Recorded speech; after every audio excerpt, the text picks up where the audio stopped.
Benim balamdı özünün klasstaş balası артынан қуып баратып, жығытып, üstüne çıkıp sekirip salgan eken.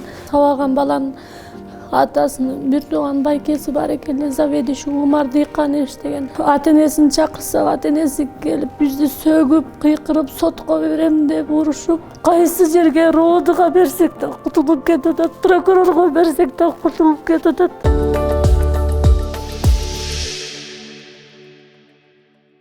Урматтуу Садыр Жапарович, урматтуу Камшыбек Ташиевич,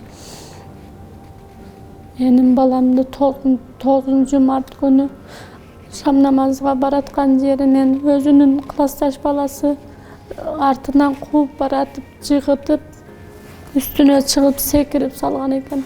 Буту тизесинен чыгып сынып кеткен экен. Биз таксиге салып сабак кылган баланын ата-энесине алып кирсек, ал бала ата-энеси бизди үйдөн кууп чыкты.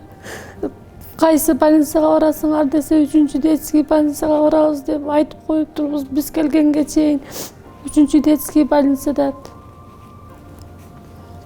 Сабаган баланын атасынын бир тууган байкеси бар экен, заведующий Умар Дыйканович деген.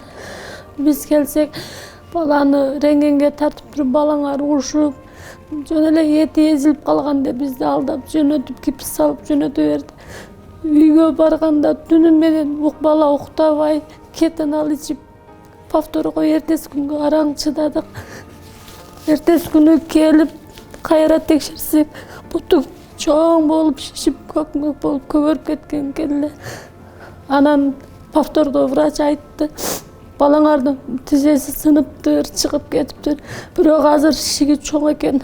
17 мартка операция кылабыз, ошого чейин үйүңөргө алып барып, эми компресс жасап тургула деди. Мен үйгө алып барып, күнүгө компресс жасап, 13 март дегенде уже бала чыдабай ыйлай берип, кетанал берип, анан тиги ата-энесин чакырсак, ата-энеси келип бизди сөгүп, кыйкырып, сотко берем деп урушуп, анан уже бала вообще чыдабай калган. 14 март күнү келсек, баланын шишиги уже иринге айланып, сөйөңүнө өтүп кетиптир.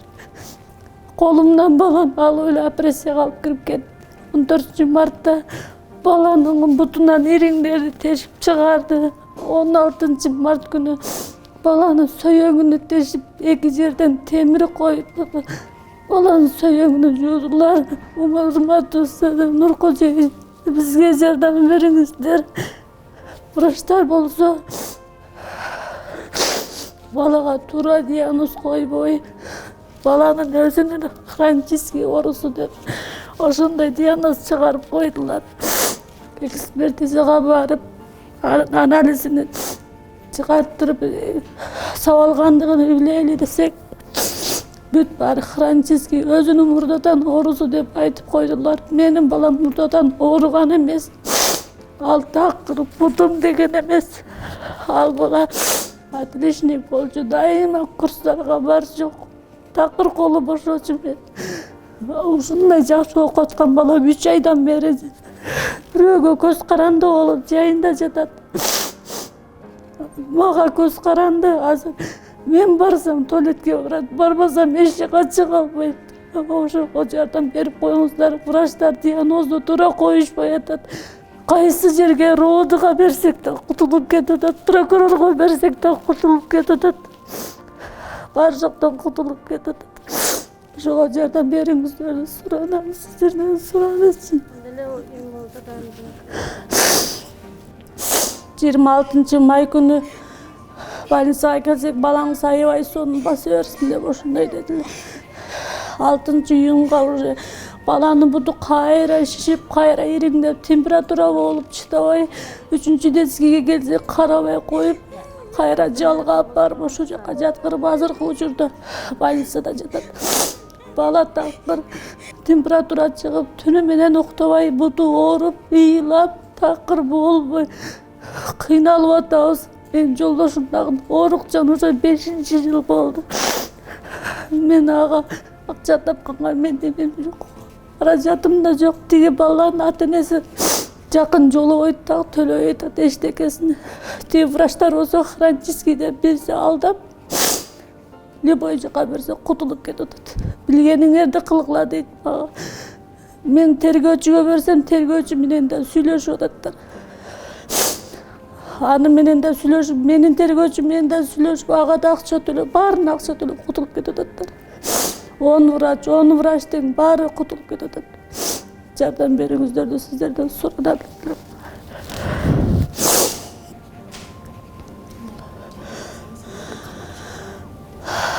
Операция күнү катуу температура болгонуна байланыштуу мурдуда каны токтобой таң атканга чейин мурду канап чыкты. Улам эле лорду чакырып мурдуна тампон тыгаттар, тампондон да кан чыгып, эртеси күнү кайра тампон тыгаттар. Тампон тыкканда бала тамак жей албай ачка жатты, эчтеке кыла албай, башым айланып атат, катуу ооруп атат десе да болбой бизди больницадан чыгарып салды. 25 күндөн кийин больницадан чыгарды. Үйгө келгенден кийин буту шишип, кайра ооруп, кайра температура болуп барайык десек жаткырбай койду. Келбейгиле деп. Келбей эле койгула, өзүңөр карай бергиле деп ошентип жаткырбай койду.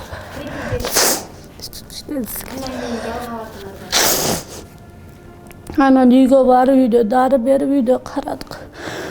Анан 25 майда келсек, балаңар аябай сонун сакайып калыптыр. Баары соп-сонун деп мени алдап, балам бутунда гипсти алып койду. Алып койгондон кийин 6-июнь болгондо уже балам буту жөн эле өзүнөн эле шишип, чоң болуп шишип, кайра ириңдеп, температура болуп, түнү менен бутуну кармап секирип үйлөйт. Кайра келсек, эч ким карабайт бизди, тоготпойт. Биздин палатный врачыбыз больничный качып кеткенге эле эч ким карабайт. Анан кайра отказной жазып, жалга алып чыгып кеттик. Умар Дыйканович ошонун коллективи Акыл Семетевич, главврач, травматологдун заведующий Алмаз деген байке, биринчи барган күнү приемный алган врачтар Эламан, 4 врач бар болчу. Палатный врачыбыз бизди алдап эме кылган врач Чыңгыз Темиркулов, Чыңгыз ошондой врач болчу. Данияр Рысбекович, ошолор такыр мага диагноз туура койбой. Ушуп, балаң ушуп дейт. Ушуп дегендин кыргызча сөзү тромба, после тромбостимулят деген бул оор экен да, эмеси оорусу. Ошону айтпайт да бизге. После тромба дебейли, хронический оору. Мурдатан өзүнүн буту, мурдатан сөөгү оору бар, мурдатан сөөгү ириңдеген деп чыгарат. Ал мурдатан сөөгү ириңдебей, мурдатан ал отличник болуп, любой жака катышкан бала болчу. Ошондой кылып койдулар. Ошого жардам бериңиздер суранат элем деп. Саламаттык сактоо министрлиги кайрылдык. Умар Дыйканович тааныштары көп экен. Любой жактан кутулуп чыгып атат да. Ал жактан сотко бере бергиле деген эме чыкты. Прокурорго кайрылдым. Прокурордон дагы акча төлөп кутулуп чыгып кеттилер. Акыры Камчыбек Ташиевичке кайрылдым.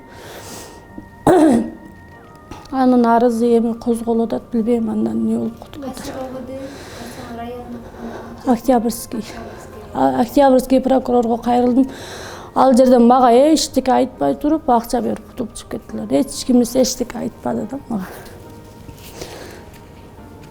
Ошого билбейм, эми азыр эмне кылам? Тиги баланын ата-энеси дагы бир ооз акча төлөйбүз дебейт да, билгенинди коркпойбуз дейт да, сенен биз коркпойбуз, эчтеке кылбайбыз дейт. Азыр эми больницада жатат. Больница өзү акчада. Дары аласың. Баланын апасы Айчүрөк, атасынын аты Залкар. Ошол биздин эле эми биз 3-домдо турабыз, алар 1-домдо турат да. Биздин эле айылда турат. Биздин эле кошуна. Совхоз фронтеде. Соколго карайбыз.